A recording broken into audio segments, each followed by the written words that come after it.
I forgot about that. I was like, part. I popped in. Yes. I was like, okay. We got Hello, this. We got hello. this. Hello, everyone. I think we got all of one person viewing right now. That's We'll cool. get it together. Girls, I'll tell you what, week before last, when we took our mental health day, I fought with this motherfucker. I don't know how many times to show our first episode, and it just would not do it. I ended up last Sunday doing the the. It's the tequila. Sorry. You had tequila already? Oh my god. You say blame it on the alcohol right off the bat. Yeah. You know, it gets stronger the more it ages, right? It's been like 2 decades since I've had tequila. It's pretty strong by now. Girl, for real, you'd be on your ass if you were drinking tequila. Oh, but anyway, I got it rebroadcasted last Sunday instead of the Sunday before, so we missed that first Sunday, but it's whatever.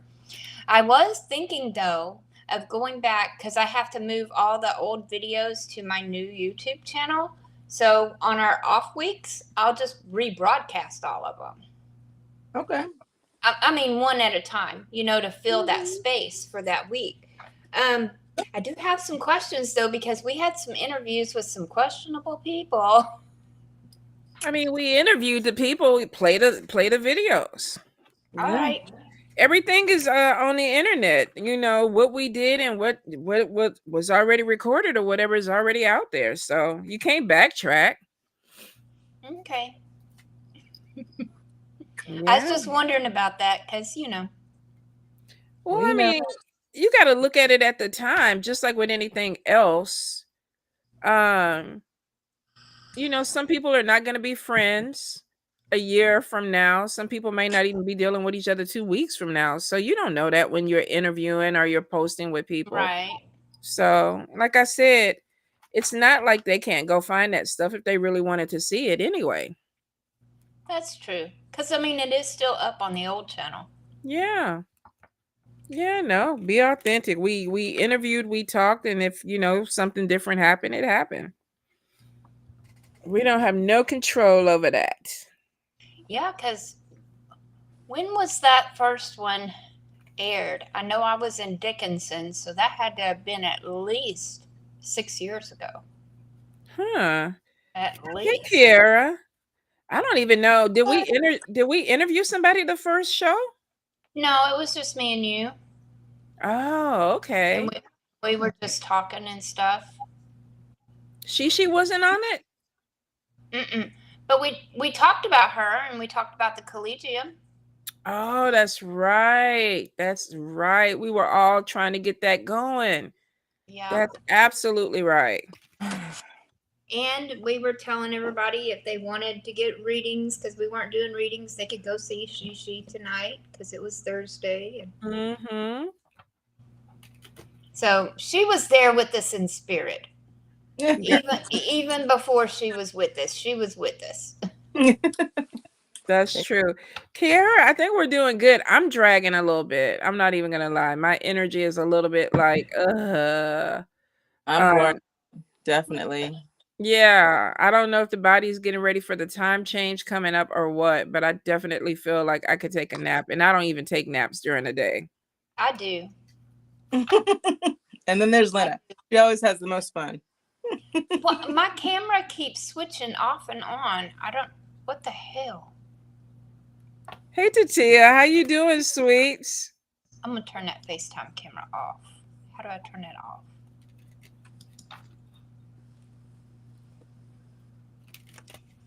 I haven't even used my FaceTime.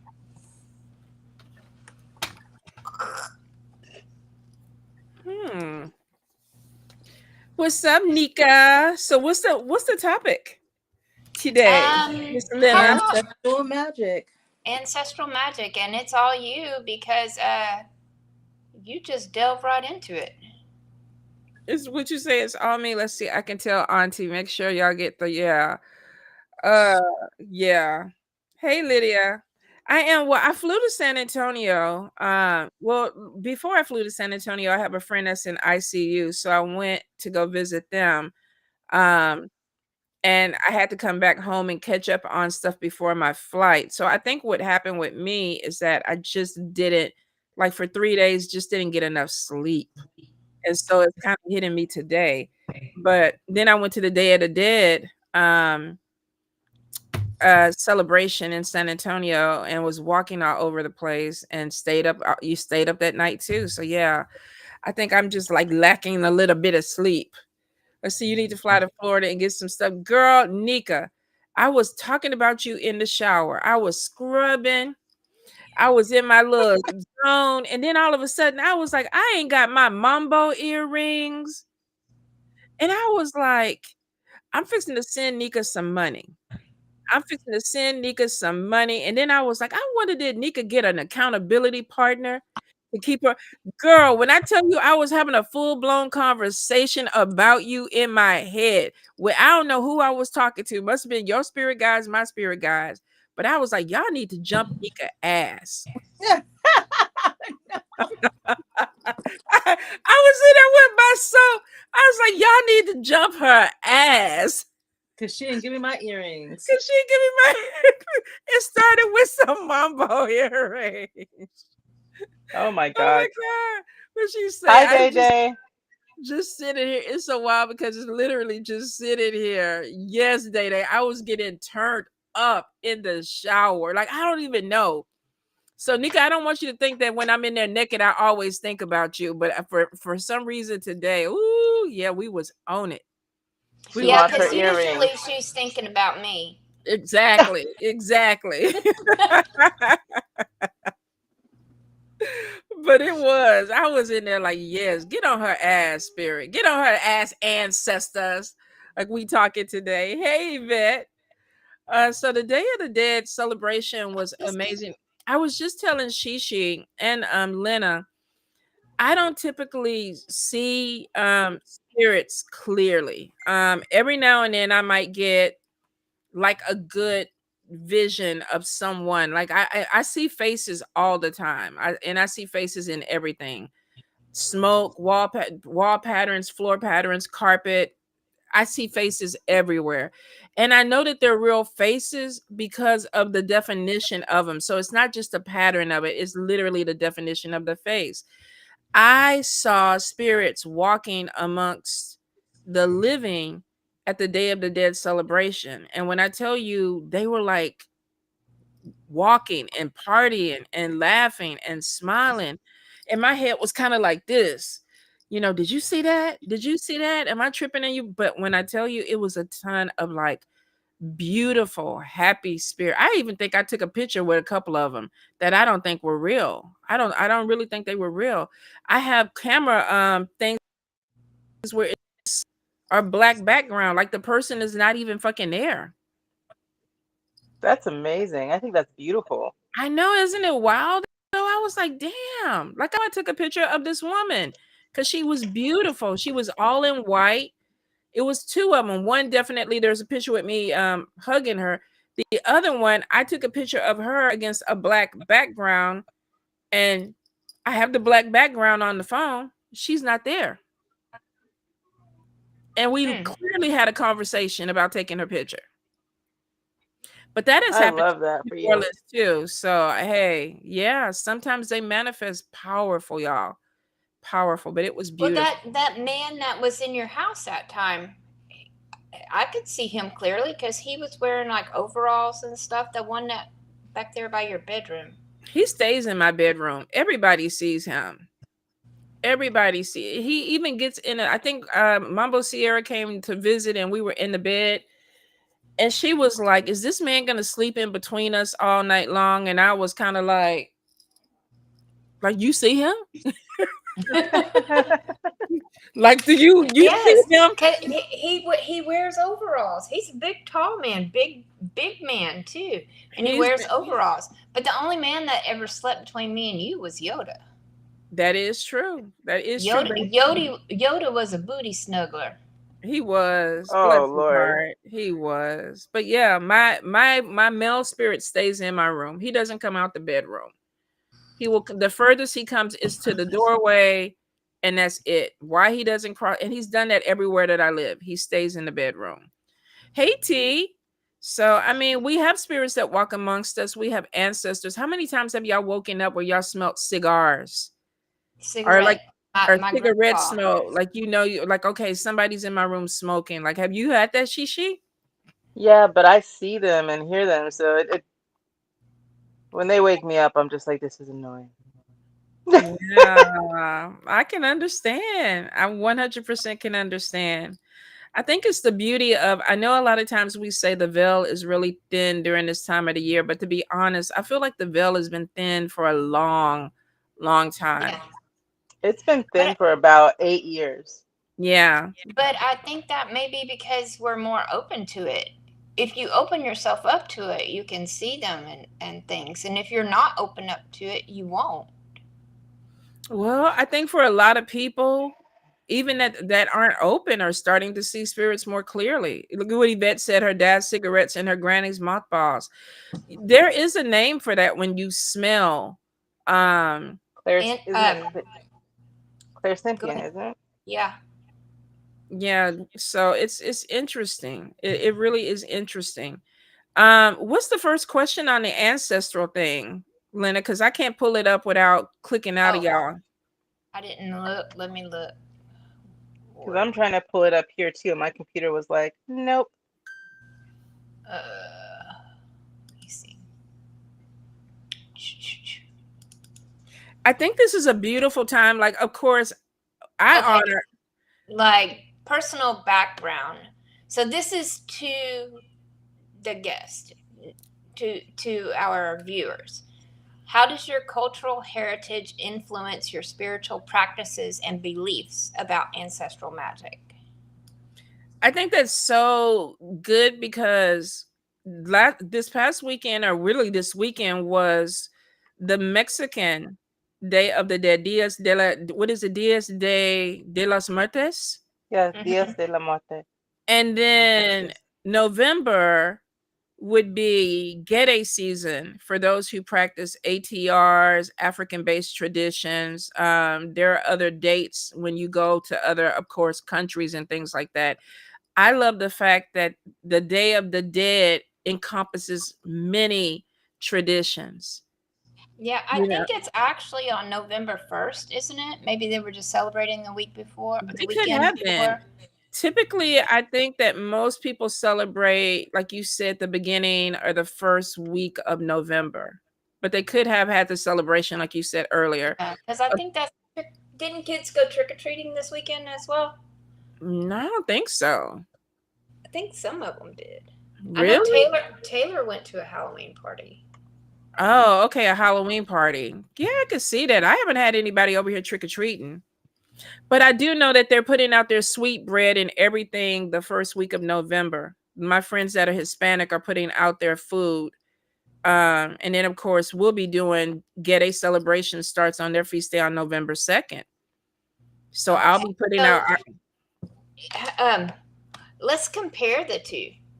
Like, I know for the Dead, did y'all do your sugar skulls and stuff like that? And do you do that in voodoo? Okay, so of course, I don't particularly celebrate Day of the Dead. This was my first time this Mm-hmm. year actually going to a celebration. Now, a lot of people don't know, but my great grandmother is from Spain. Mm-hmm. She was born there, but we did not celebrate Day of the Dead in that cultural aspect when she was alive. We just didn't.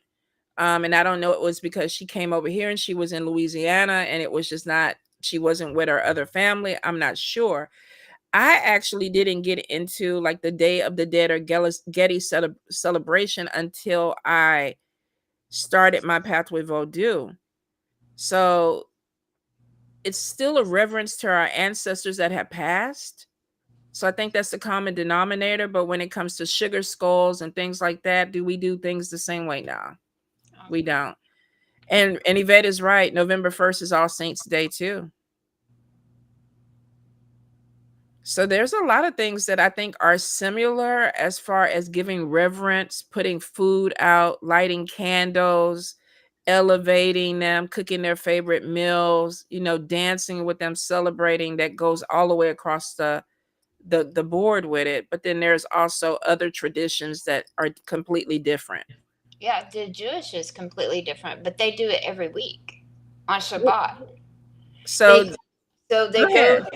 go through and, like, say this week, what was this week? I don't even know. Today's it. So this week they would have called out names of people who had passed between October 18th and October 25th in years past. So they would have called out everybody's name. Every year on my birthday, they call out Marvin Zindler because he died and he was somebody who went to our congregation. They just do it for the people in our congregation. It's not like we do worldwide. And we do, include soldiers and stuff like that because of the war, if they pass this past week or something. But every single week, you call out the people who died during that week in years past. I didn't know that. I didn't know that was a part of. Yeah, I didn't know that was a part of Shabbat. So y'all do this every Friday? Every Friday. Wow. I like that. Yeah, that's beautiful. I think a lot of times the ancestors, they do ancestors, birthdays, anniversaries, and then the Misha Berek, the healing list. But yeah, I thought that was so cool. The first time I heard it, I was like, wow. That's beautiful. It's every time. I mean, and it goes back in the 1800s and stuff because that church was built before the hurricane. Well, I think it's beautiful that you go so far back. Nobody's forgotten. Nobody is forgotten. So even if the family has passed on or they don't participate in the church or the temple anymore, these people are still elevated. Mm-hmm. I think it's beautiful because there's a lot of people. On Yom Kippur, we go visit the graveyards. Ah. No, I did not know that. Thank you for educating me. That's beautiful. Have you heard of spirit candles? I have heard of those. It's where the Jewish women would take the cord, the wick, and walk around the graveyard with this wick over and over and over again. And then they would cut it and bless it there while it was surrounding the entire graveyard, like calling those spirits to bless it. And then they'd make candles with that wick material. Oh, wow. So, do they put these on an ancestral altar, or is it just any candles that they make with the wick? I'm not sure. That's interesting. It is. They probably use them for Yom Kippur candles and stuff like that. I don't know. I really love, like, because I didn't even know what the Jewish stance was on, like things like that. So it's interesting. Like I said, I think it encompasses so many different traditions all the way across the board. There are a lot of people that celebrate or they honor or they elevate the ancestry. And then on the flip side, we have a lot of people that don't want to venerate or celebrate ancestry, which of course, free will. Mm-hmm. But no, I think it's beautiful. Lydia's like, what makes the veil thin? Lydia, I really don't think that the veil. Here's the thing. I feel like the spirits have always been able to cross over easily. Sometimes people say that there's like a barrier or a cloud or this energy that keeps them on the other side. And then supposedly on Halloween, the veil starts to thin out into this really thin smoke where the spirits can just cross over and spend more time with you. To be honest, there hasn't been a veil strong enough that keeps my grandmother on the other side. It just doesn't. Right, I can feel that. She I see her immediately when she passed away. She came to me. My pops, when he passed away, I see him all the time. I hear music that he plays. So I don't know if that kind of got commercialized for people where it was like woogie, woogie, woogie, Halloween, go out to the graveyards and do these seances because the veil is so thin right now. I don't know where that came from, but I don't know. Shishi might have something more to add to it. I believe it also has something to do with this changing of the seasons, with Mm. the things that we're living also dying. And plus it's the witch's new year as well. So that would be when we you're going into restart everything. the Yeah. dead part of the year. The Yeah. winter. Yeah. So, and also for me, when I do my ritual, it's because you're letting what happened, that year before, because it's the witch's new year, die and be gone. And it's kind of like restarting for me. So That makes sense. And then Tommy said it's the time of the year when we're close to our ancestors. But see, I venerate ancestors weekly. So I always yeah, feel close to them. But for some people, this time definitely, if you only do ritual 4 times a year, this is the time where a lot of people try to communicate more with the ancestors. or with for some people, any spirits, not just Well, that's true ancestors, too. but You're any right, because spirits. yeah, you're right. A lot of people are out there just conjuring whatever will come up. Um, Yeah, because this is when they do the dumb supper as well, right? yeah, Yeah, yeah. no speaking. Let's see, Yvette. I think some of us they're never really much of a veil, and I believe it. I believe I that agree too. with that, Yvette. Yeah, Yeah. Some people come in, they're born into this world with what do they say where a you call. yeah. And I really feel like lately, even if you're not trying to see spirit, because I read a lot of people that think they're going crazy because they're seeing spirit. They're seeing a lot more activity in their home, and they don't do divination. They don't do conjuring, and they're seeing things, So I think the spirits are kind of like, we're still here. They're still trying to let some people know that, yeah, we, even though we've crossed over, we're still here. Well, I think a lot of spirits are here because there's been a lot of, like a lot of things happening in the world. And so some are coming up for protection of their own lineage as well, I feel. Um, because there's a lot of people, who come when I do readings for them.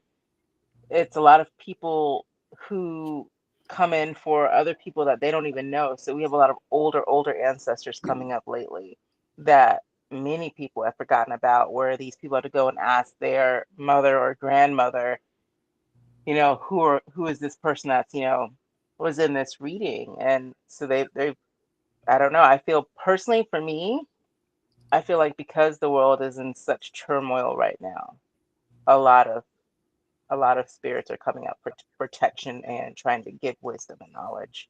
Yeah, a lot of people need it. And a lot of people are probably calling on their ancestors because some of them are going through a really hard time. Um, I know when I used to talk to a lot of people, let's see, Jennifer, do you see me and my best friend? Oh, she's already asking questions. Do you have Okay, you know what? I guess I forgot to put my little scroll thing on here. Hold on, where is it at? Jennifer, we're probably going to start asking questions in about 30 minutes. Tommy said, but you have a gift. You are more powerful. I think everybody that is connected to their spirits are able to communicate and see them. It literally is opening yourself up. And two, I think, honestly, if you start to put more energy, what I kind of see with a lot of people that come to me at first is a lot of people are really quick to work with other deities and entities before their ancestry. And then they kind of have to backtrack because it's almost like if grandmother had the gift or great grandmother had the gift, and you're kind of like, well, you know what? I don't want to deal with you right now. I want to go work with Hecate right now. Or Hecate. Am I pronouncing it right? I hear people pronounce it. Some people say Hecate and some people say Hecate. So you're not wrong either way. No. Okay. I don't want to be offensive. Um, But I know several people, even friends of mine, that don't work with their ancestry. They go straight to deities and work with them. And sometimes that can be a problem, because if your ancestors were gifted and your lineage was passed down through these ancestors, if you ignore them or you close that door off to them, they can literally block you. They Yeah. can, they can keep you from growing. They can keep your gift from growing. So the power sometimes, or a lot of times, is in their hands too. Um, so it gets complicated. It definitely gets complicated sometimes. But I tell people always start with ancestry first. Yeah, I agree, because I know my grandma loved me and she wants the best for me. And I know my grandma would do whatever she had to do to protect me. So she's going to be my first call every time. I know for me, that's not who I started with. I do wish I had started with my ancestors first. I won't say that I don't. I, I will say I do wish I started with them first. But when I first stepped onto the path, there weren't very many people who were in my environment that were talking about working with your ancestors. So that's something that I had to learn from people outside my environment. But I think personally depends on who your ancestors are, because we all know that not every ancestor wants to work with you. Yeah, no. And some people may have like ancestors that are really, really, even for now, extremely conservative, and so they may have nobody, depending on what their relationship is with their family. And some people are also adopted, so some of them don't even know what their ancestry is. So I think it will vary per person on if they feel comfortable with working with their ancestors, because so many people that I run into actually don't even know Yeah, anything but about their family. I would think that if you were adopted, you're still part of that family. I personally have people on my ancestral altar that are not blood related. I know Tanya does as well.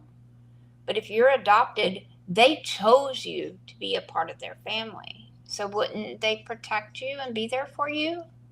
I think it depends on who your family is, because I mean, right now I have an appointment that I'm going to be reading for a girl, and she was adopted by her aunt, but she feels no connection to them at all, and she feels very unwanted. Her parents died when she was really young. Well, then she So could go to her parents. Hmm. Couldn't she go to her parents then? If they've Her already parents, passed. she has no connection, and that's what she wants to figure out, but she isn't having. I think it really depends on how comfortable you feel, you know, and how safe you Well, feel doing that. I've had readings where there were ancestors from hundreds of years ago that I were was coming just through that I don't know. And even if you don't know somebody, you can build a relationship.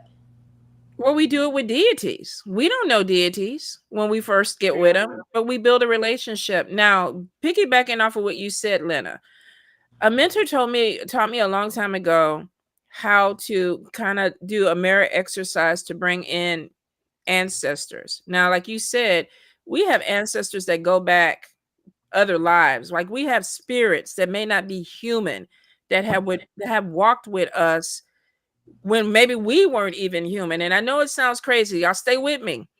I think what the problem is in this today world, a lot of people think that ancestry is just your mother, your father, your grandmother, your sister, your dog, the energies that you have connections with in this lifetime. The mirror exercise, and it's really easy to do. You get a mirror, you get a 7-day candle, you light the Hmm. candle, you hold the mirror up, and you're in a room completely dark. And what you're going to do is you're going to look in that mirror, and when I tell you, you are going to see your face change. Now, you do want to do protection work. You want to do a cleanse first. You want to call in your ancestor that loves you. Like Lynna said, there are certain spirits on the other side that 100% will protect. They don't want to see you hurt. But I would probably wipe down your mirror with Florida water, holy water, actually create a sacred space before you do this exercise. once you feel like that you are in a safe environment, you would go ahead and light the candle, turn the lights off, and then look into the mirror. When I tell you I morphed into about 15 people, I was a male, I was a woman that looked like me but wasn't me. I was an older woman that was thin. She may have been 90 years old, 100 years old. Her eyes were similar to my eyes, but she was not me, and she was really, really thin. I was a man with a beard. I was a good looking dude with a beard. I then it was one where I looked like my grandfather. And then there were a couple of things where I wasn't even human. Where my face, like there was a cat face, which makes sense because I'm the cat woman. So I may have had some special thing back in the days. Maybe I was in Egypt or somewhere with the cats. I don't know. But I looked at this, and what I did after I did the exercise was I wrote down as much as I could remember about each face, because those were connections to me. Now, can other spirits come through in the mirror? Absolutely. But I think the main thing is to call in your ancestor that you are most connected with. If this is a mother, if this is a grandmother, even if they don't practice what you practice, if they loved you and they're protective of you, I've never had anything happen. And then you lock your mirrors. After you do whatever you do with this, you lock your mirrors, and I lock all my mirrors to keep things from walking through. But I think that when we look at ancestry, bloodline goes way back. It's not always going to be the people that you know. And like Lynna said, Yoda is on my ancestry altar. Friends that have died have given me things because they support me. They love me. So I elevate them. We're not always going to know everybody. And I think that's what trips a lot of people up. They're like, I don't have any family. Adopted family is family. Spiritual family is family. But I get where the disconnect can be. So don't let it stop you if you don't know ancestors. Ask them to come forward. Tell them to reveal themselves to you. Ask them to come forward in dreams. Show me who you are. Because there are a lot of spirit connections that we have that we don't have in this lifetime, or we don't even remember. Let's see, Kier. I feel like I don't know all my ancestors. However, it doesn't stop them from being tired of me being scared and then pushing me because they tired of me running. I get that. I get that. They're like, look, you ain't got to know my name. I'm here. Let's see, Tommy. I have traced my ancestors back all the way back to BC. Wow. I have had spirits that came through I'm not related to. Interesting. How did you trace them all the way back? I'm curious about that too. I was like, well, what just happened? We lost Lynna. We got her. Yeah, you got to let us know, because Black people, we were stolen, and we only go so far back with ancestry until the slave master. So, and some of us don't even exist before the slave master. So that's crazy. But let us know. What about that reel I sent you? What do you think about that? I mean, since we're talking, I know it was a joke about the black man said that he wasn't sure Black people wanted to believe in past lives because in a past life, you remember that video I sent you? Yeah.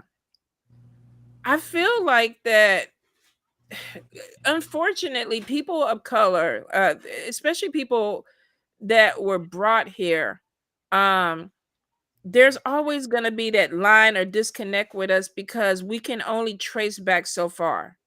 Mm-hmm. And then there's this feeling in you're trying to fill in the missing parts, and you're looking for anything that connects to that. A lot of Black people are like, I never had a past life. I've always been a Black person. My ancestors never were white. They never were any other color. I'm telling you, when you do the mirror exercise, some past lives, you're not even human.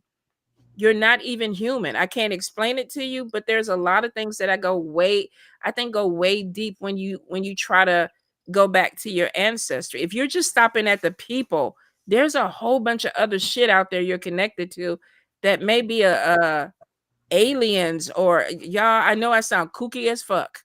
You don't. But there's a lot of shit that goes way back before you became Trina, before you became Lynna, before I became Tonya, and they are not human. Yeah, They're well, I my mean, people always ask, are you a cat person or a dog person? Well, why? Do you think maybe there's a reason why some people prefer dogs and some people prefer cats?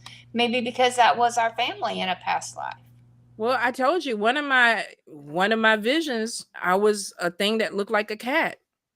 I was a thing. Now, I wasn't a cute cat. I don't know what the fuck kind of cat I was, but it was a cat. Now, I don't know if that has anything to do with I love all animals.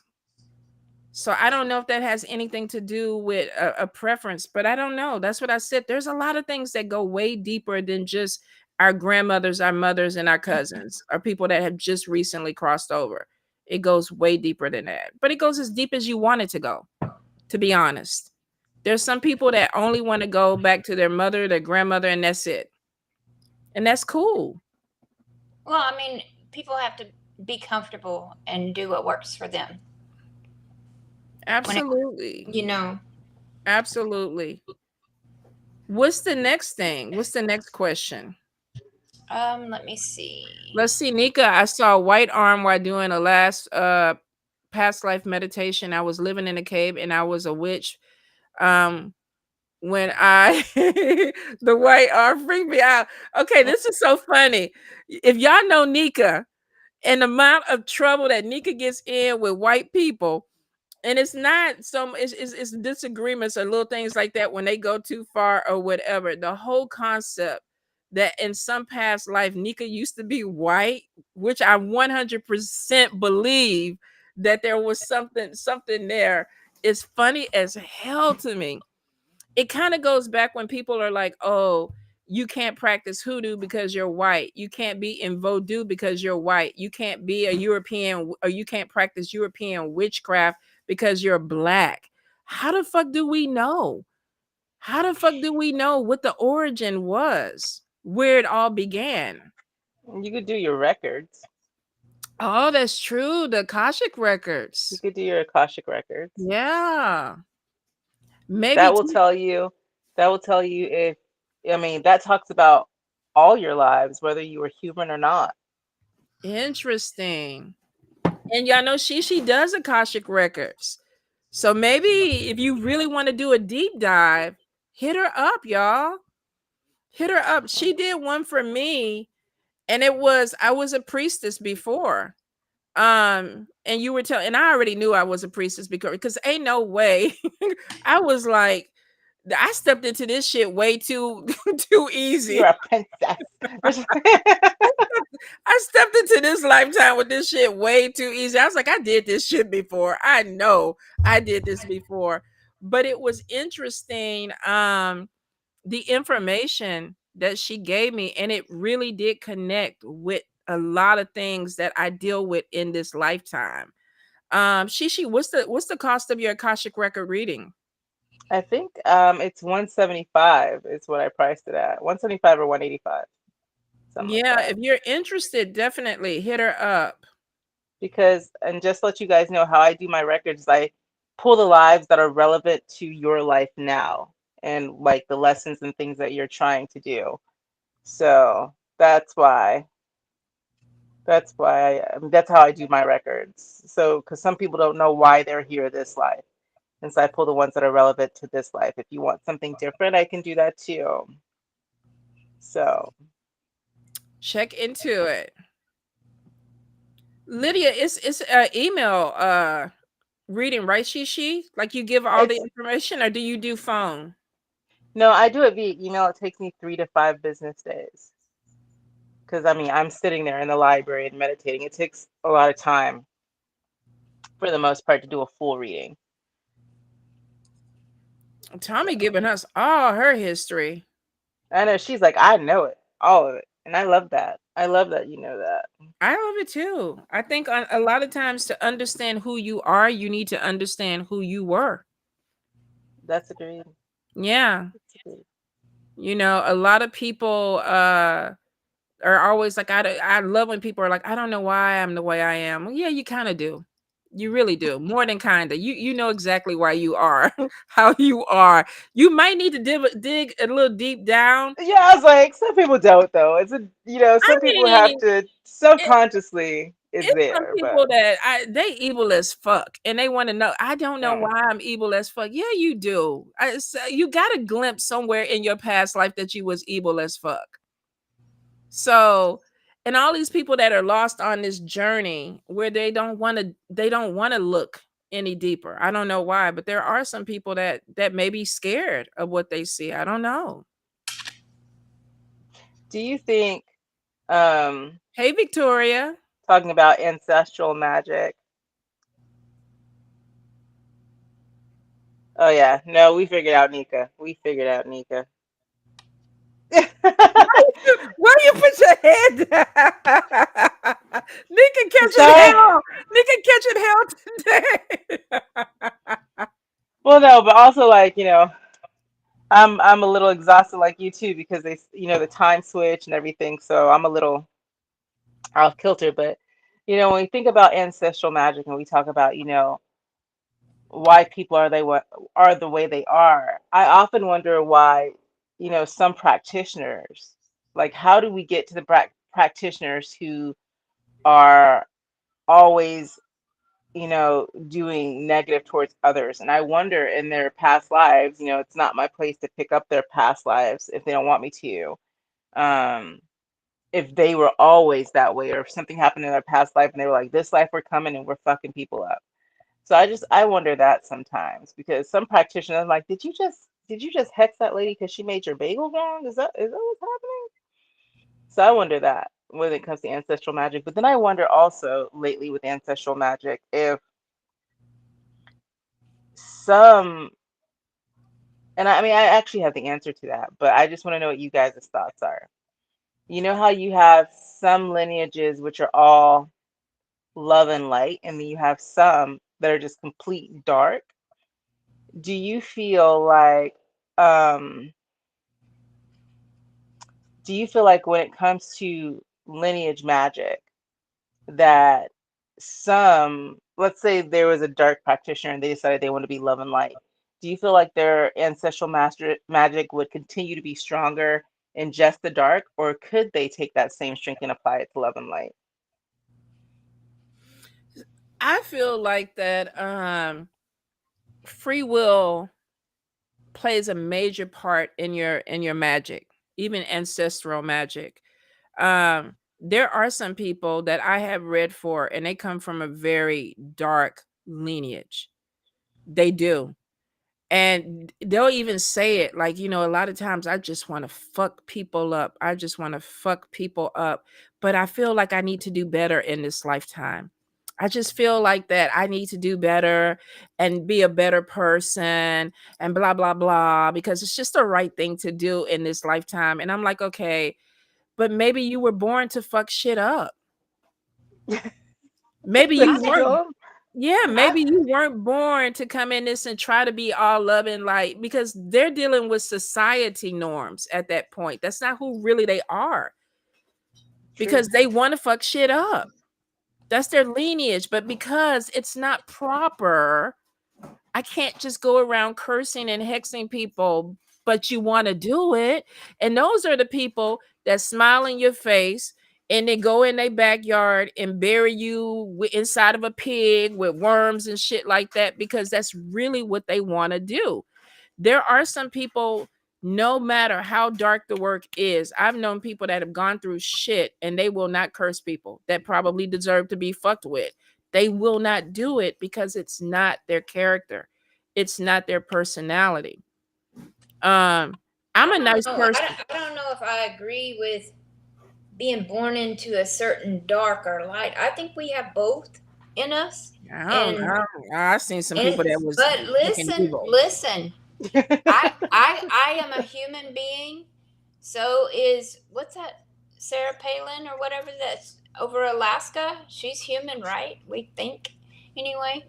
Um, but I could never live in Alaska. My point being is I think that we're born with both the dark and the light, and depending on how we're raised, and our ethics and free will, we choose one or the other, or we're raised to do one or the other.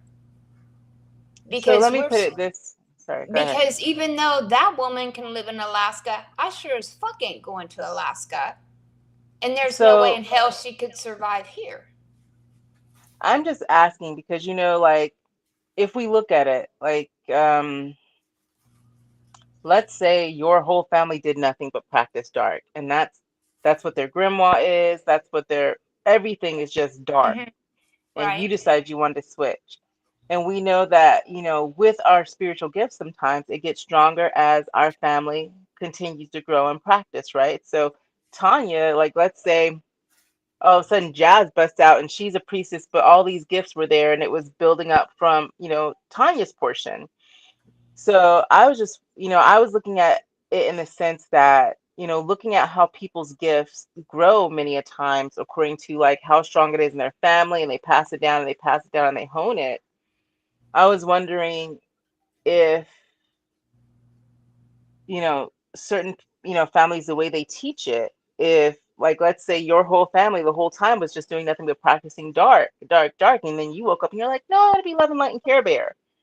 I'm wondering, I mean, I was just thinking with the strength of where you decide to apply that, your gift, and what was natural to you or what was natural to your family or your lineage, which would be stronger. I was just thinking it because I had been watching something, that's all. I don't think personally Jazz would be love and light. No, well, you're not love and light though. I But mean, see, that's how she's raised. Could she be? Yeah. Could it be powerful? yes. If she practiced, Would you yeah. be love and light or would you be darker? I think Jazz would be darker just from her character. Oh, well, her and Taylor both would Because talk Jazz to a walk around body the and house be talking about fuck that bitch up. She like Jazz gonna be having no patience. She's like, mama, fuck that hoe up. Fuck that bitch up. So here's the thing. See what I'm saying? Oh Lord, okay, all right, gone. That should have never even called the but demon. what I'm saying is, if you do choose to switch, it could still be powerful with practice, and that's in anything you do, whether it be magic, whether it be divination. The more you practice, the better you get. But if we're talking about ancestors, if you are practicing something that they don't want you to practice, they can cause obstacles with your magic. Say you were raised in a family where you were like love and light and butterflies and rainbows and everything, and you do decide based on your environment and maybe some things that happen to you, because sometimes I don't think that a lot of people are just born dark. There's very few, I feel, that are born into those lineages. I think what happens is, like Lynna and Shishi were saying, life starts to shape you. When you come into these traditions and you got 15 people trying to work your ass and you sitting up here trying to be, oh, sprinkle, sprinkle, sprinkle, sprinkle. That shit don't work with some people.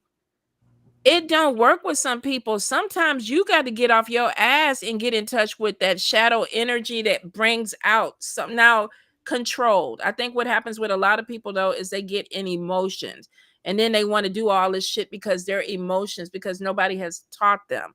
But there are some motherfuckers that need to be put in a place, because not everybody, love and light is not weak. And I think that's where a lot of people think that is.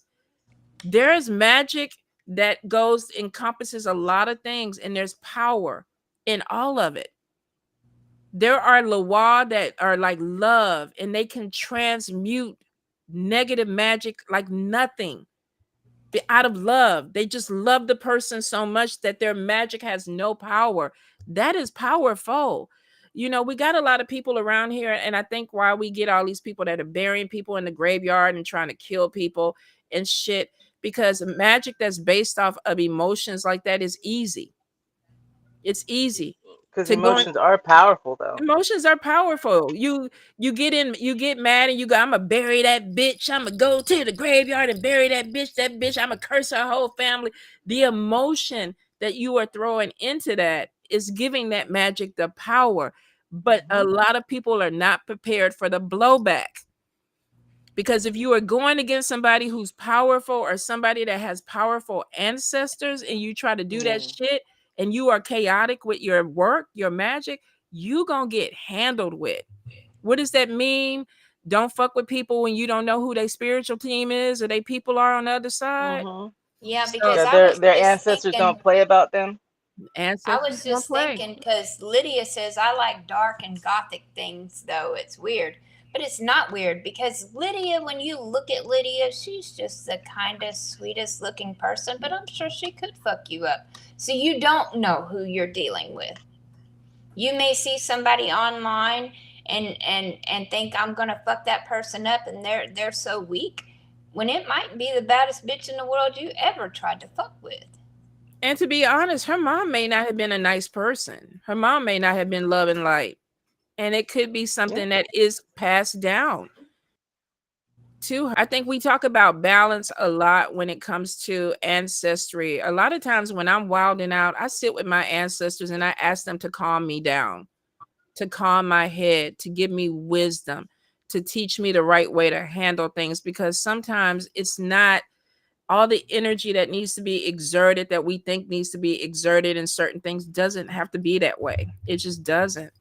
A lot of times the fight is a lot simpler. Yeah, exactly, Lydia. Your mom was a gangster, and that could be where that part of you comes in. But I think we're attracted to things that are connected to us in a lot of different ways, and environment plays a big part in that too. And then, of course, if you are practicing and you get tired of people attacking and attacking and attacking, it is going to bring something out that could be primordial. I don't know. Could go way deep down in that ancestry. I don't know. When I met Shishi, Shishi was the dark witch. And I mean, she still is, but I think that when I met Shishi first, her aura was dark. Her whole being was dark. And I'm not talking about her words or her practicing, just the initial energy of her that I felt was dark. And it was like deep down in the dungeon dark type of shit. And the crazy thing is, and I don't know if I could share this, I don't think it would be bad. There was this aspect of her that was looking for a love connection. And I kept going, how is that going to balance this energy that she had? Because the girl was dark, y'all. The girl was dark, but there was something inside of her that was like, I want this feeling. I still love love though. Even when I was dark, I love love. I love that everybody was finding love, and I love love. I was just, Yeah. What did you think when you first met me? You? Starbucks. Oh, so here's the thing. When I first met Lynna, now I'm not gonna lie, I knew Lynna was powerful when I first met her. Now, I met Lynna first because I was doing readings for her. And I remember thinking, this woman seems kind of like badass to be the questions that she was asking in the readings, because her energy was a little bit more intense than maybe what she wanted to know. And then we met up at Starbucks, and I don't know why I expected her to be bigger. I expected her to be taller and a little bit bigger, because that was just my impression of her in my mind. This little pasty white woman gets out of her vehicle and she's about this big, y'all. She's about this big. But her energy was so much bigger. Reading her and that's how I connect with people first. I feel their energy. I felt Shishi's energy. I saw Shishi's energy, and it was dark. Lynna, I felt like Lynna was intense, but I felt like she was taller. I felt like that she was more stronger. When I met Lynna, tequila-fied, 10 feet Lynna, tall, bulletproof. You were what, like 90 pounds when I met you? 103, but yeah. This woman was this big, And she was like this, y'all. I could have put her in my pocket. Like when I stood up, I looked like a goddamn Amazon. But her energy read so much bigger than what she was. Now don't let the little knitting woman bullshit she got going on fool y'all. This woman's a powerful witch. She really is. Look at her over there knitting bears. See, that's the shit you got to watch out for.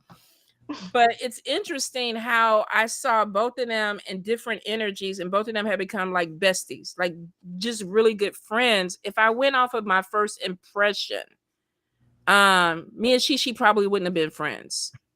If I just stopped it with, oh man, her energy is dark. I don't know if I want to be friends with this woman. She might be a problem. I don't know.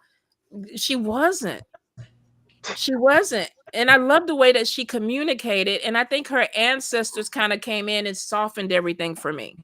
Yeah, Like, that's what I was going to ask you next is, I think they did. So you gave the then on both of us. Now do the now. I would say not much has changed. Well, I got a little bigger. Yeah, but I think the energy is still the same. Shishi has gone through some changes. There's been some ups and downs. So I've seen her aura kind of switch a little bit back and forth. Not to where she's completely just love and light. But I think when people look, when they look at her, she has a beautiful smile. She has a very radiant glow about her. Maybe that's part of her ancestors protecting her too from her energy. Yeah, I'm sorry. Wait, they out here with these 4-wheelers. Ooh. So I don't know, but I don't think that much has changed. Oh, they say, what did y'all think about me? This ought to be funny. You were a lot taller than what I expected. But you know who else I expected to be shorter? Alyssa. Oh, She's yeah. Freaking Alyssa's Amazon. tall. Yeah, Alyssa's tall too. Wow. I thought you would be more my size. Yeah, when I stood up, I was like, this is a little bitty woman. And then Lynna goes, are you black? I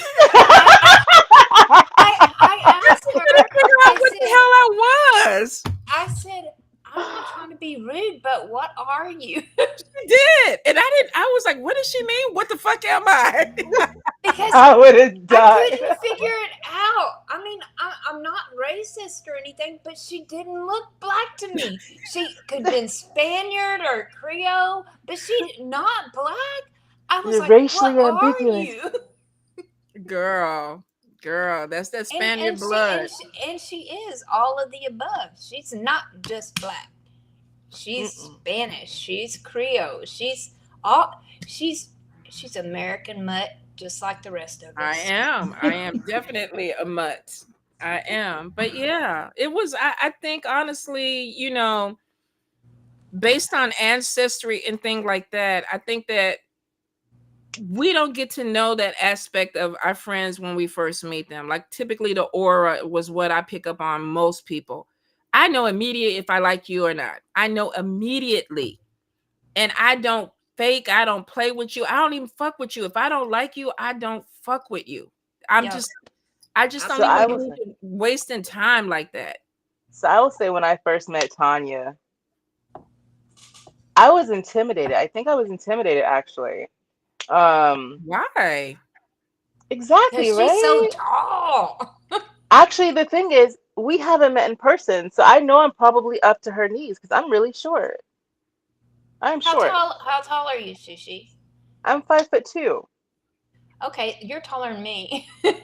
Oh, so yeah. So, I mean, you're up to her ankle. I'm up to maybe her calf. You know, I know I'm gonna be like right under her butt. What are you, like 5'10", 5'11", Tonya? No, yeah, I'm 5'8". Like y'all making it sound like I'm a giant. That's because I have little giant friends. I have little bit of friends.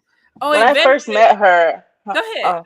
When I first met Tonya, she was like, we met through a reading group, and she was like just reading people, and like she was so confident with it, and I think what I had done a reading for you. I think I did a reading for you, and that's I think how we started talking. Yeah. But I was originally so intimidated by her, not by her energy, because her energy was loving and caring for everyone and nurturing. Um, but I don't know what she's talking about. I don't feel like my energy was that dark, but she wasn't getting rid of me, so it didn't matter. I chose her. I chose Angela. She wasn't going anywhere, so Her energy she was dark, stuck. y'all. And Yvette was right. I met Yvette in Denver for the Mile High. Was it the Mile High Country Conjure? Yeah, I went there and I was fangirling over Yvette. I know. I I was want to meet her fangirling. Like I too. made it a point to go to her table. And then I bought, but the cats don't snatched it. Where's my purple at? Because I had to pull it from one of the cats. My first chicken foot I bought from Yvette, and I remember I was so excited. Like, oh my God, the Motown witch. And she's I tiny. know. She's little. But I was Is she so really? I thought she was tall. How tall is no. she? She's probably 5'2". Let me see. Maybe 5. She was the same. I think she was taller than what's that boy? The Erwin? one, No. oh my He's God. short. He's short too. We all short. I can't I remember. found that picture of when we first Talk met. Campu. Oh, she's 5'4". Oh, she's 5'4". Because I knew she was So she's taller than taller than me. Campu. And Tata Campu, I think, was like 5'2". Probably your height, Lynna. Because I remember they had a I'm picture. 5'1". Oh. But yeah, Let me see if I can share this picture. I'll probably fangirl over Yvette too when I see her. I'd be like, hi. Her and Mama Star are definitely gonna be fangirling for sure. yeah. Can y'all see that? That's Oh her my first. goodness, I remember that. That was our first meet. Look how much bigger I am than her, y'all. Like literally, my arm was the size of her legs. Oh my goodness, Lynna, I didn't realize you were that tiny. I wish we could see our feet because my feet is like right at the bottom of that picture where her knees are. Yeah, her feet were dangling. I thought that shit was funny. And then she was like, "What are you?" And I was like, "What the fuck?" But I think ancestors bring people into our lives that we are supposed to meet. I think they bring people in that we are supposed to connect with.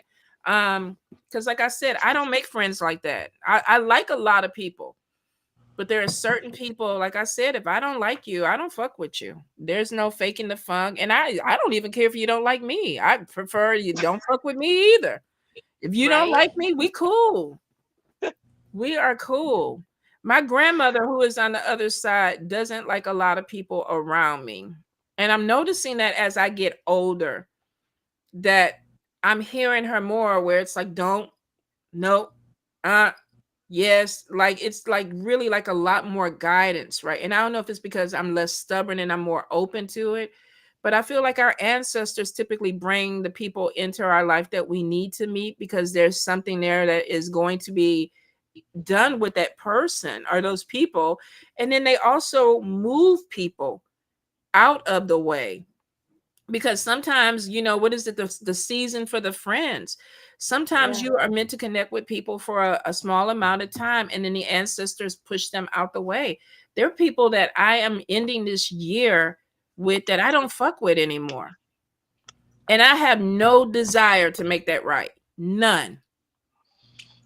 And there used to be in my 20s, if I had friends that were trying to walk away from me, I would, oh, where you going? Don't leave me. Come back. I don't have any desire to hold on to anybody that the ancestors have moved out of the way. So I think, we lucky to have you too, Nika. Nika, we've been riding you today, but we love you. Very true. Oh, Tommy is 5'10". Tommy is taller than me. I'm tired of being short. Well, actually, I'm lying. I do like when I sit in a chair and my feet don't touch the ground. So that's a lie. I like being short. I appreciate that. Let's get real. When you tall, you really can only look right dating a tall guy. But if you short, you can date tall guys or short guys. That is true. My ex-husband was short. I mean, I didn't prefer it. Look, how would you look standing next to Campu? Oh, That's not even. See, Nah. there we go. Nah. There we go. I like You ain't how going nowhere, Day. I know Diddy's like, you're not ending it with me. See, that's what I'm saying. I'm her local friendly neighborhood stalker. I'm not going anywhere. No. I think a lot of times, like I said, there's certain things, there's purposes that we have here with each other.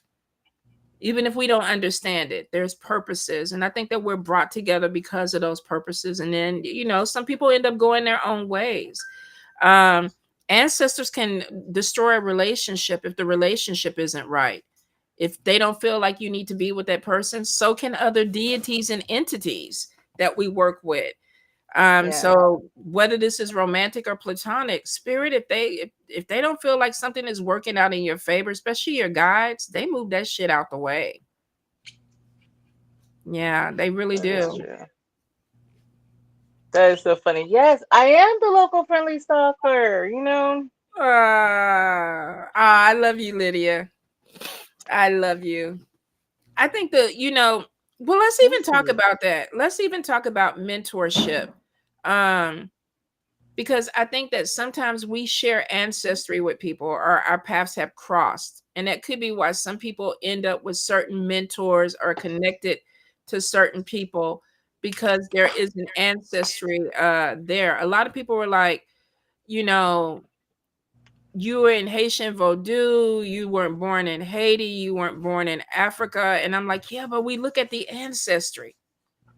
We look at where the origin came from, where the bloodline started, where the people went in. And when I trace my DNA, I'm Creole from Louisiana. My family is Creole, and they were brought over on the ships from Haiti. So even if I wasn't on the ship, I was able to at least trace my ancestry back to that. And so when I go into this tradition and somebody says you don't deserve to be in this tradition, 100% I do. 100% I do, because the bloodline is there. But can we go into other traditions that our ancestors want to put us in because maybe that's part of our life or lessons in this lifetime? Absolutely. Absolutely. Yeah, because we can have soul contracts. We and can they're not Yeah. always romantic. They might be just for us. And it's true. And like Shishi said, the Akashic records kind of give you light on that. Like, why are you here? What is the purpose? What are you supposed to be connected to? That's why a lot of times when people start talking about gatekeeping and Asian people can't do this, white people can't do this or whatever, I just sit back, because at the end of the day, spirit brings people where they are. And if you're there for the wrong reason, you're going to be dealt with spiritually. I look at it like this. This skin, I'm melanin deficient, by the way. I'm not white, just melanin deficient. It's a genetic disorder. It's scientifically proven. Okay. But this is just a meat suit. Who we really are as a person is our soul.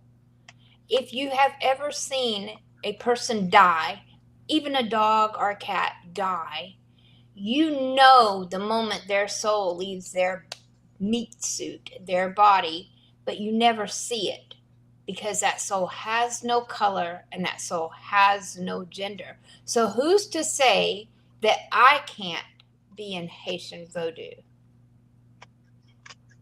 Who's to say I can't? We can't say it. We cannot say it, because the spirits may call you. Practice Celtic witchcraft. Who says I can't be a Jew? I have no color. Nobody has color. We're all exactly the same. Our soul is who we really are.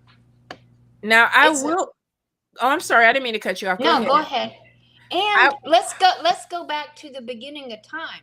The Garden of Eden was in Africa. We all come from Africa.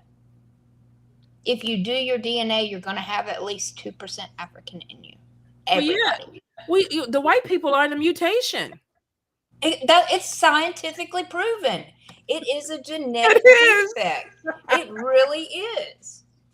Because we're missing that gene for the melanin. It's true. I don't know how that slipped up on y'all, though. I'm sorry about that for y'all, but I mean, maybe somewhere down the line, don't make it right for you. I'm just very albino. You are my, I'm very my albino. albino sister. She is. I'm just very albino. But let me. I'm fluorescent. I just shine very bright. That's what it is. I shine very bright. You are translucent. I will 100% co-sign that. You are very translucent, y'all. Lynna glows in the dark when you turn the lights off, and I slept in the bed with her. I know. You could say I used to work for Ancestry.com. White people would be so angry about. Yeah, but yeah, we all come from. That's where it all started. And Tommy say white as cottage cheese. If we are all African, why do people hate one another? Because people always have to find some reason to be better than someone else. Yeah. There's no real reason. There's no logic behind it. There's really no logic behind hate. Why do Americans think they're the greatest country in the world and bitch about genocide when that's how we got the United States? Touche to that. What about the Native Americans? They were here first. Exactly. So and we are not Americans because we all came from somewhere else. Yeah. This country is a baby. We didn't originate here. Nobody did. Wait a minute. That hair kind of sounded like a black woman. We ain't originate hair. I'm telling you, I'm melanin deficient. That's it. Lynna, I think that Lynna reached down deep down in her soul for that. I'm telling you. Let me share with y'all though. Lynna has a grandmother that is buried in the family plot, and Lynna had asked me. She said, "I'm gonna ride out there, and you know, it was her 100th birthday. It was her 100th birthday, and she was like, "Will you ride with me?" And at first, I was like, "Yeah," because she's told me about her history and everything. She's told me about her family, and then the closer it went to it, I was like, "You know what, Lynna?" I say she will not want me in there. She will not. I don't think it's her. I think it's the others. Well, the others or whatever, they would not have wanted me to cross that threshold. And I think that goes back to at the beginning where Shishi was saying, what about the ancestors that don't want to work with you, or they don't want to support you, or they don't want you to walk a certain path? Because there are going to be certain spirits that if they were racist in life, they didn't change that when they crossed over. If there were certain people that felt a certain way about witchcraft and things like that, they don't change that thinking when they cross over. We elevate them to help them kind of be a little bit more open to what we're doing in this lifetime and for support. But a lot of times people that, from what we've read, now we ain't been on the other side, but from what I've seen and what I've gathered in readings, you don't become a saint when you cross over. If you had an angry parent and a pedophile uncle or grandma or whoever else on the other side, they don't automatically change that energy. So for some of you, be really careful about, there have been people who have put people on ancestor altars because they felt like they needed to be put on there because they were dead. There are certain people, jacked up. Yeah, you do not elevate. If you are not feeling comfortable, goes back to when you said when you call in your ancestors, be careful who you call in, because you don't want to bring in Chester the molester. You really don't. And you don't want anybody that is and going you know, to we all got at least one person, not necessarily a molester, but we got at least one person in our family that hell no. Oh, girl, yeah. We got more than one. There's a lot of ancestors that I'm being nice, okay? I'm being nice. I said at least one.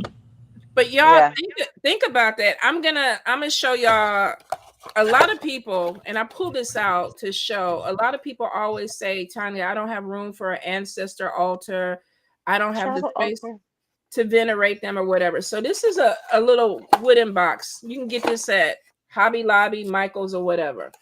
That's just an index card box, right? Yeah, it's just a wooden box. Here's a picture of my grandmother.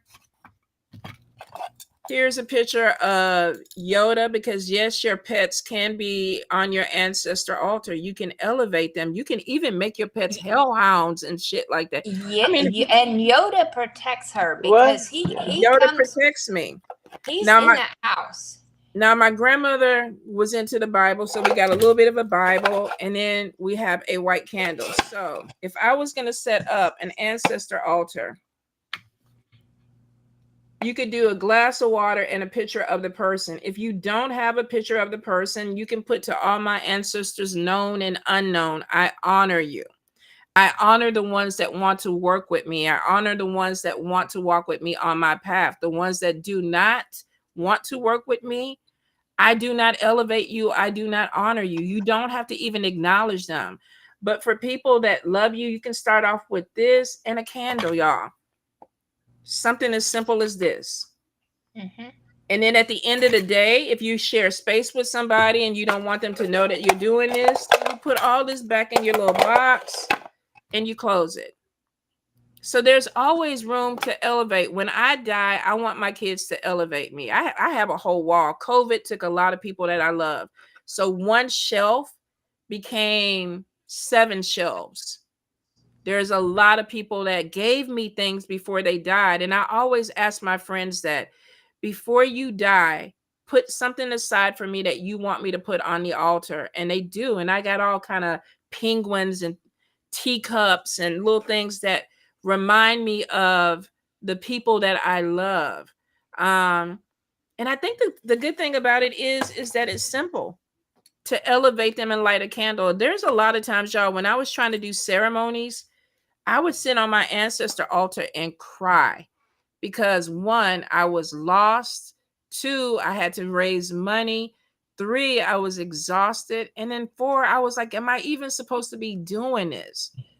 And when I tell you, I found so much peace in laying my burdens down. Like we go to the church, lay your burdens down on the altar or whatever like that, which is always, well, that's a whole different discussion because I was about to get into the altars at the church, but that's a whole different discussion. But working with your family will definitely open some doors for you. Now, if you have healing to do, and I think that's a lot of the problem with people when it comes to working with the ancestors, if there are curses that have been put on the family, if there is negative connotations that have been left on the family, some of us are called to be the healers in this lifetime. I know it ain't fair. It ain't always fair. The people that are called to be the one to make everything right, especially when you're dealing with a bunch of people that don't want to make it right. But you know what? I don't wish you were a healer because I've noticed that we attract the crazy people that need fixing. Well, I think we attract people that need to be healed. And some of us are, and some of us, to be honest, I've been crazy. Well, There but have you been know what times I'm where saying. I've got readings from Shishi and I've got readings from you where it's like, okay, I need you to bring me back down to earth. And y'all as healers were able to do that for me. So, yeah, definitely we do attract some crazy, but there have been times where I have been the crazy. What is that TikTok? It's me. I'm the problem. It's me. Yeah, I've been there. I mean, how many times I've been like, do you have 7 minutes for me, Tanya? Do you have 7 minutes? Yeah. Never like, do you? It's always Taylor sometimes. Swift. What? Oh, is Taylor that Taylor Swift. Swift? I didn't know who's saying that, but sometimes we're fucked up in the head and we need ancestors or maybe friends to bring us back down to earth. There's a lot of people that are empaths that are attracting broken people, but because they don't understand the power of an empath, we're not supposed to get in relationships with them. We don't need to be their girlfriend or their boyfriend to heal them. Some of us, we connect with people longer than what we're supposed to. Maybe we're supposed to go in, give them the word, make them feel better, and keep it moving. And I think that's where it kind of comes into your meditation and your connection with your ancestors. Some of us, we put too much energy into people. We stay longer than what we need to in that moment. And that's going to drain you as an empath. I had to learn that. You're always fussing at me for that. I do fuss at you for that. Because I learned it. And it wasn't easy, but I was dealing with people where it was like, oh, you're broken today. Oh, you're broken oh, you're broken again. Oh, you're broke. I thought I fixed you. Oh, but you're still broken. Like, what the fuck is wrong with you? And then at a certain point, then you have to look at yourself and be like, what the fuck is wrong with me? And then you have to pull back and be like, I'm pouring too much into people that don't, because they're vampires. There's vampiric energy, and they feed off of the empaths. They feed off of that. So the more that you come back, like these women that give these men 20 times, he's gonna be okay. In 2025, he's gonna be better. Well, I'll give him till 36 to make sure he's all right. There has to be a time limit on healing. And I know a lot of people disagree with that, but it shouldn't take a lifetime for you to heal somebody. That's somebody who doesn't want to heal. We got to be honest with ourselves. Yeah, that's true. We have to. As healers, there are people I have blocked with readings because they would come in every week with the same question. Is he going to be here? Is he going to be here? And then they would ask the question 15 different ways. Does he love me? Is he going to marry me? Is he going to be here? And I was like, we don't answer that. We've answered it. And then I'd be like, you know what? We're going to break up for your own good, because it's time for me to let go, because I can no longer help you. I can no longer heal you. And at that point, as a healer, you have to let go, because sometimes we are past our capabilities. We have to be honest about that. I'm not a psychologist. Well, and at a certain point, it's almost like mental abuse to the reader, because you constantly over and over and over again. And I'm the world's worst, that if you keep on about something, I'm going to just tell you to go ahead and do it. And if you hang yourself in a jail cell, well, you can't do that nowadays. You can be sued for that. You can be sued for that now. So let's not. Enough is enough. If you keep saying you're going to do something and you're coming to me to talk you down constantly, after 50 million times, I'm going to say, look, you're going to do what you're going to do. So stop talking about it and be about it. Because I get sick of it. I mean, I'm a compassionate person, but there's a point where it's like, no. Well, it's a point as a healer where you have exhausted your capabilities, and it's not always the people. Sometimes it's us. We have to understand when we come to that point. And like I said, my ancestors helped me. It's like, okay, cut it. Because sometimes we don't want to, because we still see that there's hope, and a lot of us have abandonment issues on top of that, where we don't want to give up on people because we've been given up on. So there's a lot of deeper things that go with that. But I think that we have to be really we have to worry about self-preservation, or preservation is the word, So, but lean on your ancestors, y'all. Really talk to them, ask them for guidance, because a lot of times we get caught up in cycles as healers. We do, as empaths. It's really easy to do it, especially if that's your purpose, to come here and heal. And some of us were chosen to be healers. I respectfully decline. Maybe I was chosen to heal people, but only to a certain point, because if you can't help people that don't want to help themselves. You really can't. And here's the thing, and I'm gonna be real, I was on the opposite side of that, so I understand. I remember when I was going through my divorce, I had this diviner. I loved her. When I tell you, I was going broke messaging this woman every week because I needed her to tell me that I was going to be okay. And I was in desperation mode. And she literally at first was patient with me, and she would like, okay, let me tell you this. Yeah, you're going to be this or whatever. And even though she would say it, I would have a horrible week, and then I would get scared, and I would like, let me call her again. And finally she was like, have you thought about therapy? And I was offended. I was like, what do I fucking need therapy for? I just need you to tell me that I'm going to be okay. But when I calmed down, she was absolutely right. What I was looking for in the healing part was not her forte. I needed to go to another healer. And thankfully she said that, and it did put me on the right path, where the other healer got me straight, like got me better than straight. But I was spinning my wheels. And a lot of times when life is not good, when we are having anxiety, when we are in desperate mode, it's easy to connect with things, but sometimes we become a part of we start draining people with that energy because we're looking for that healing. It's the validation part. Because when you're in a state of fear, you know, you want anyone at all telling you that you're gonna be okay. True. But yeah, I mean, that's why, you know, I mean, what I recommend therapy. I loved my therapist. I love my new therapist. I think even healers need healers. So Absolutely. just like therapists need therapists. Yeah, So like it works itself out. I'll be real. I've been batshit crazy before. Y'all see me on lives cussing people out because I was in a moment of I was not healed in that situation, and I didn't have patience with people. And I think thankfully now my discernment is a lot more better.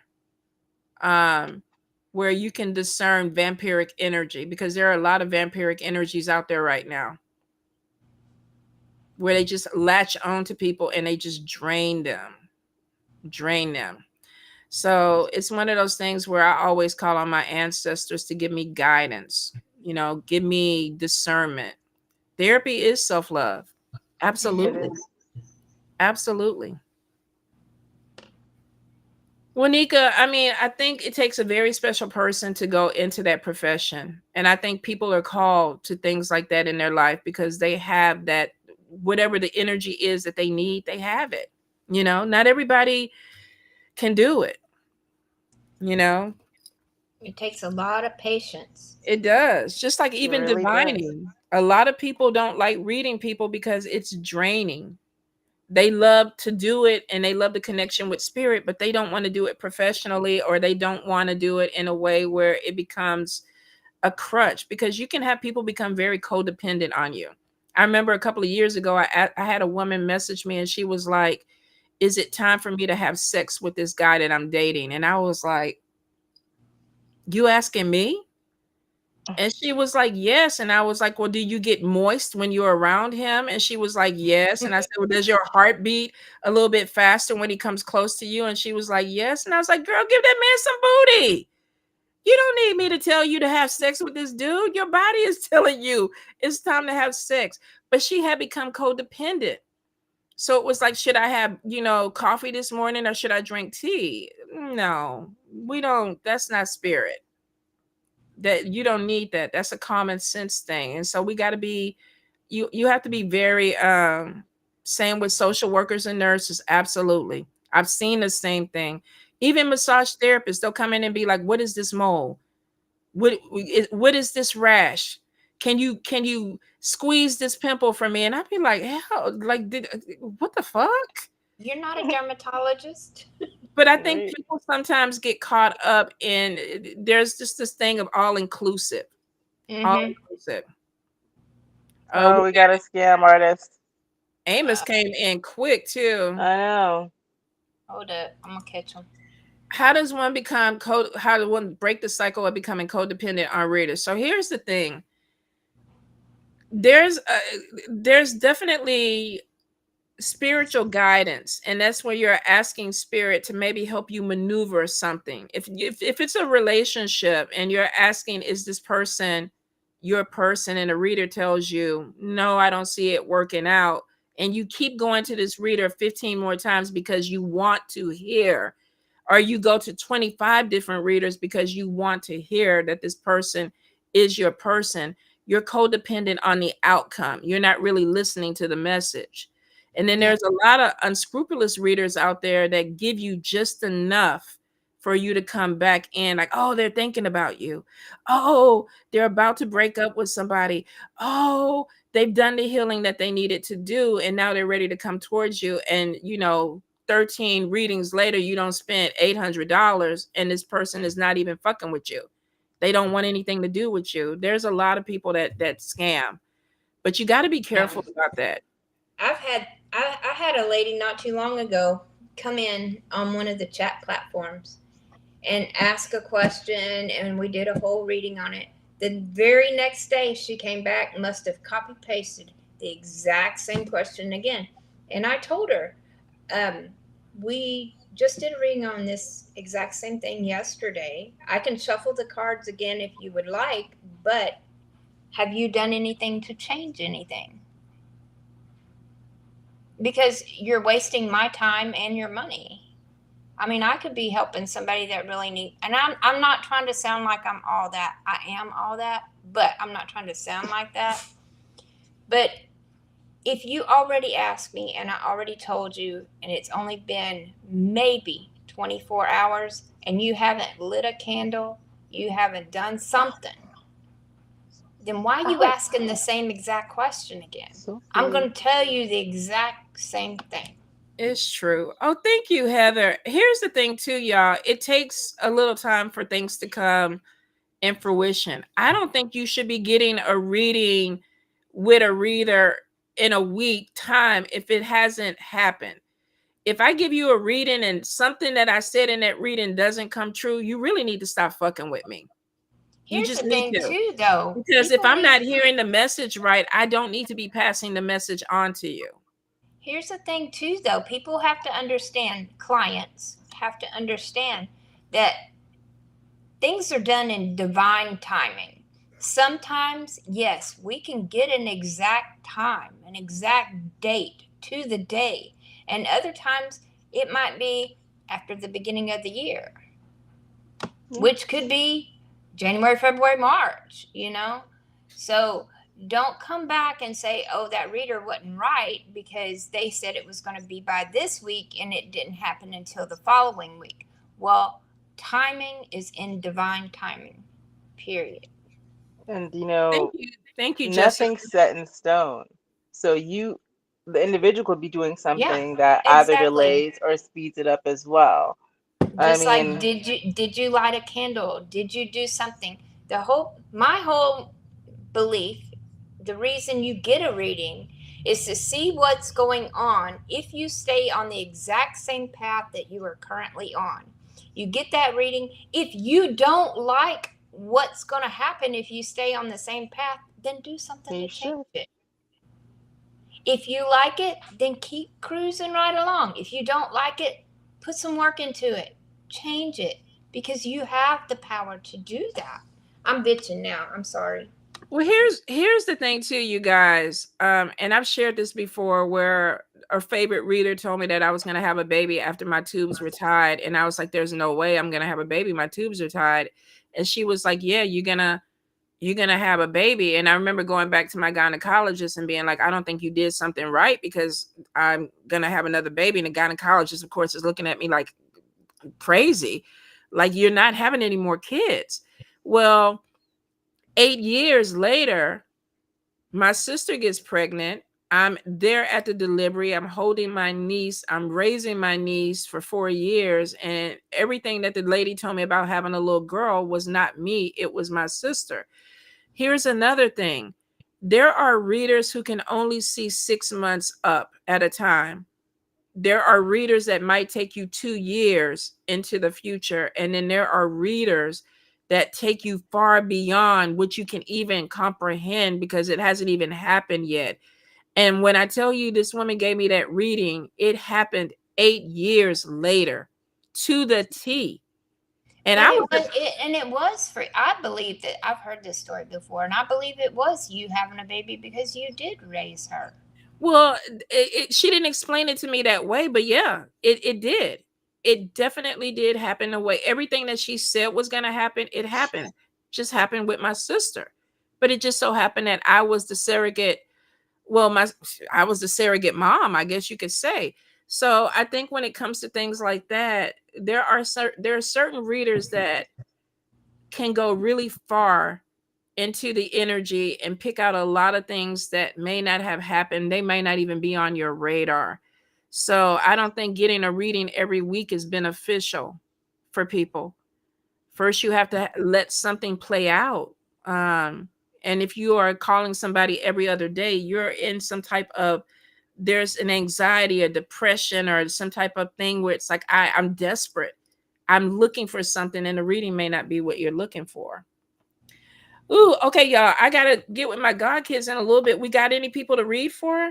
Yes, we do. We got, let me see, 1, 2, 3, So that was 4. good for me. My divorce fulfillment I had gone to 15 years prior predicted it. Yeah. Okay, so the first one is from Lydia, and she says, "Do I have spirits walking with me that I'm unaware of?" And I'm just going to say yes. I'm with that. Yes. I think there's thousands of spirits, so you're not going to be aware. You're not going to That be aware of. so go I suggest going to your altar and calling in ancestors known and unknown that are willing to work with me. Please make yourself known to me, and then build a relationship with them. What do you think, Shishi, Tonya? How she could deal I with said that? yes as well.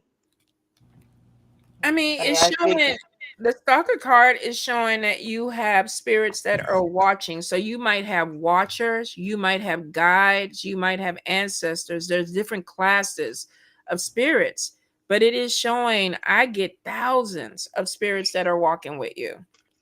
Mm-hmm. Yeah, it came out as a definite yes. Okay. Next one we have is for Jimmy Nova. What is coming up with the career front, please? I've been thinking about applying for 2 other positions with another company. So Jimmy wants to know what's going on with the job situation. So right off the bat, I get good news coming in with work. And there's something that brings in more money. I don't feel like where he's at, he's making all the money that he wants to make, or this person is making all the money that they want to make. Let's see. So it looks like that spirit is bringing in a job that is going to bring in more money, but there's something with more education that's needed too. So I feel like that this could be something where there's on the job training or something that you need to learn that's going to help elevate. But you do have the King of Pentacles on top of you, which is money coming in, and I feel like that you got another job that's going to open up. I'm laughing at Nika's comment. Is that my signature? The It hand on the is. chin? Oh man. So I get that you have quite a large skill set. I have that you're able to be really fluid and flexible. I have that there is a job coming in, one that you'll feel more comfortable at, one that you'll appreciate, you'll be appreciated more. So I do see that there's forward movement happening. And the possibility is that this job may not be in the area that you're in because it seems to be a large move coming up, period. So that's what I have. Okay. I got yes, you will be getting a new job soon. This is something that you are going to be very successful at. Not only are you going to be very successful, but it's a job that you're actually going to enjoy. It's something that makes you happy, gives you that joy and happiness and success that I like everybody wants. You know, we all want to be happy and do something. It doesn't feel like work. Okay, let me see what we have next. I got the 9 of Cups, by the way. So something that brings a lot of joy to you. Next, we have Nika. Why are y'all picking on me today? No, that's not her question. Nika says, why am I having the feelings I'm having regarding my dad? He is declining in health, and I'm really trying to be empathetic, but I feel a little bit of anger.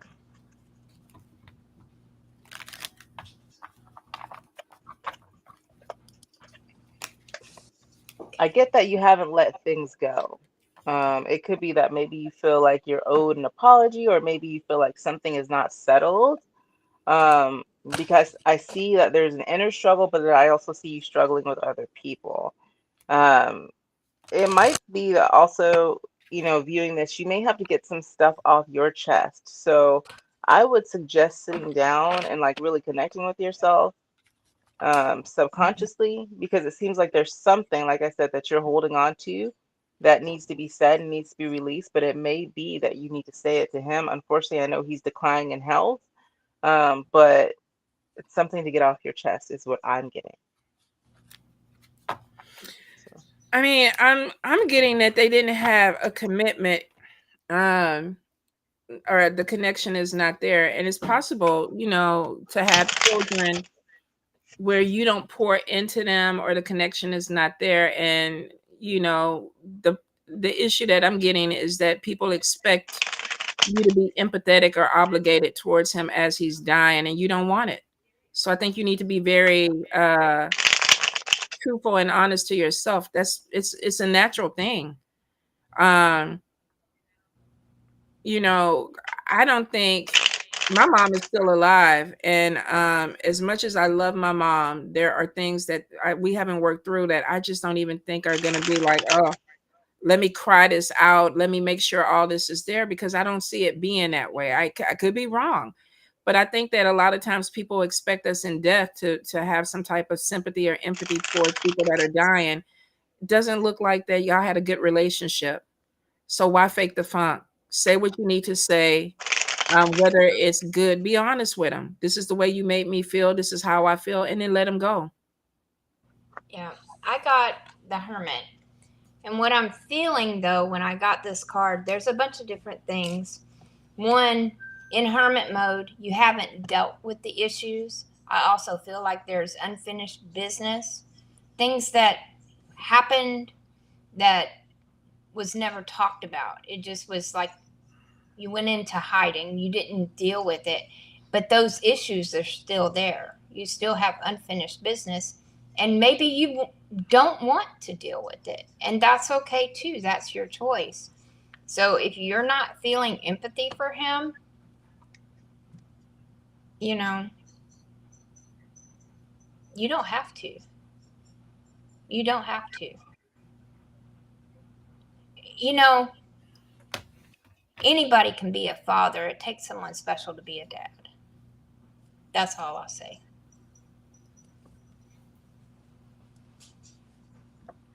Okay, so you tell them stop texting my girl, whoever you are. I know they on here. Okay. All right. So Tawana says, how will my coffee business do in Houston? I like coffee. I do too. I was saying me and Tonya keep you I was busy. like, we will come support.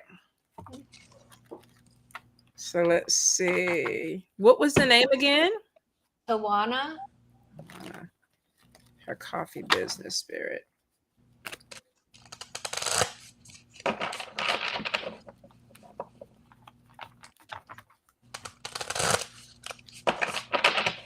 Okay. Okay, so right off the bat, the upstart of it looks a little bumpy.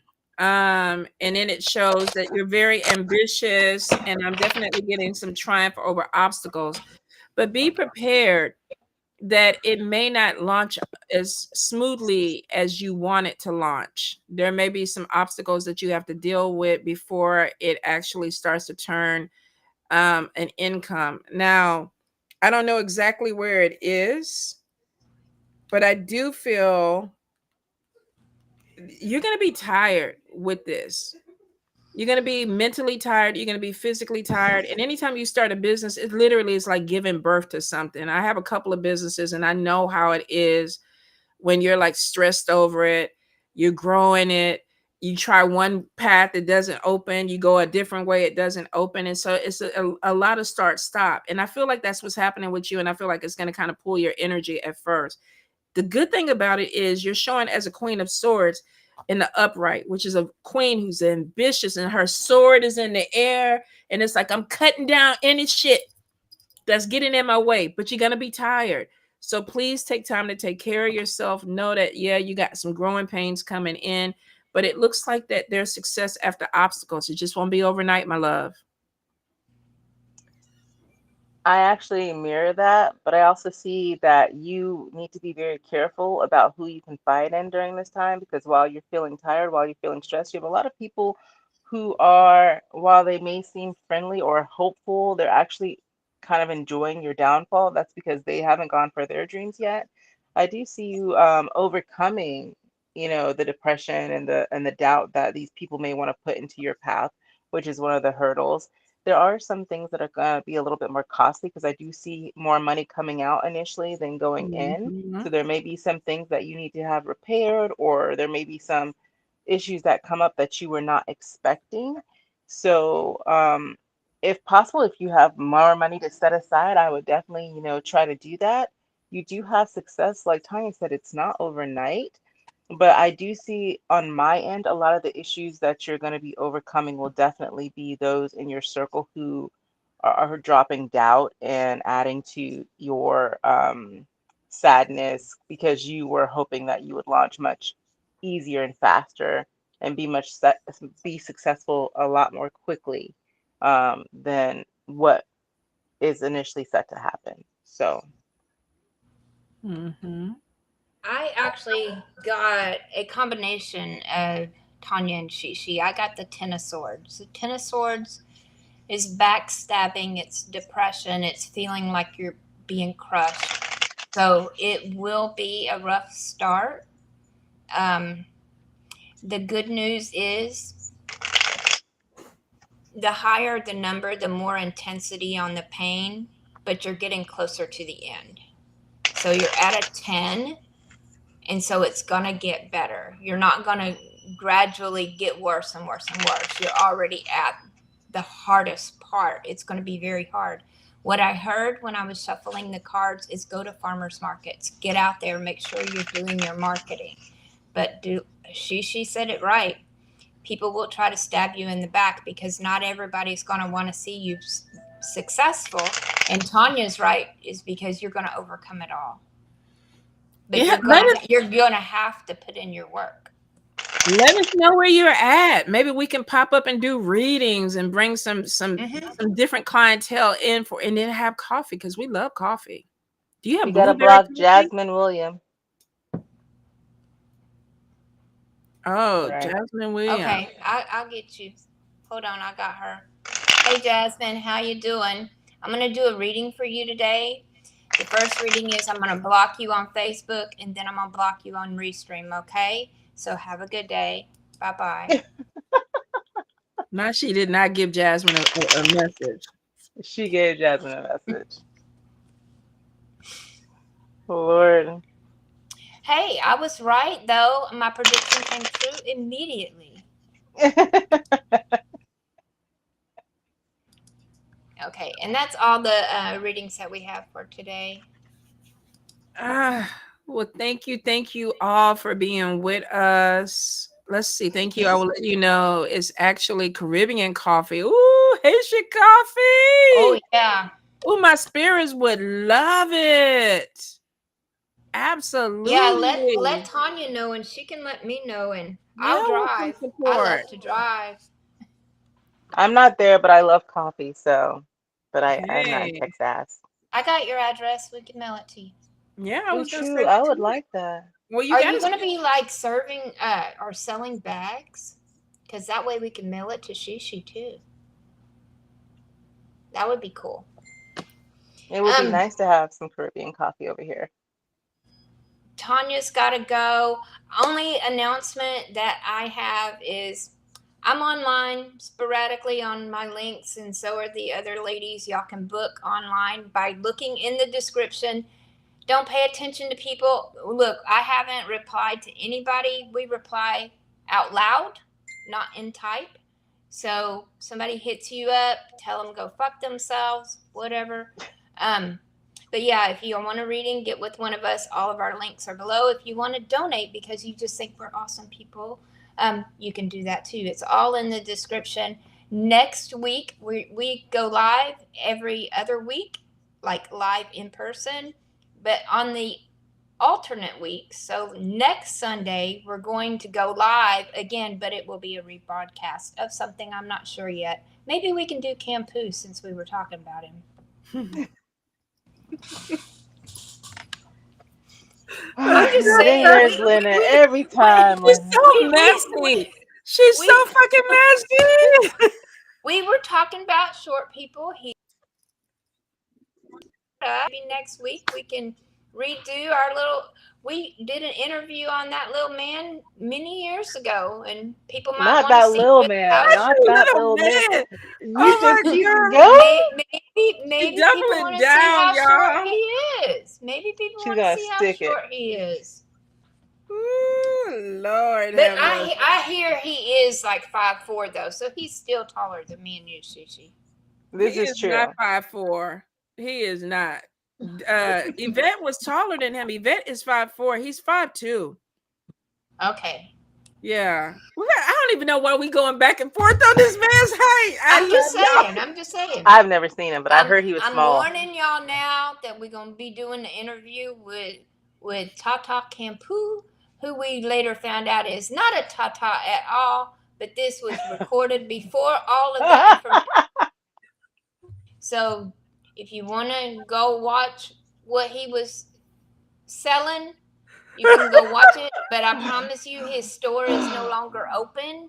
Oh God. So do with it what you will. I just, I really wish she did commentary on some of the things. I wish she did commentary on politics. It would just make me so happy. Oh, It would make girl, things I so could much do. simpler. She would disappear. She would disappear. Let me ask you a question. Oh Let me God. ask you a question. Okay, y'all know that if you pierce the cartilage in your ear, look, I got piercings in my cartilage. Okay, that cartilage ain't fucking growing back. All right. Who was it cut his ear off? Which painter was that? Van Gogh.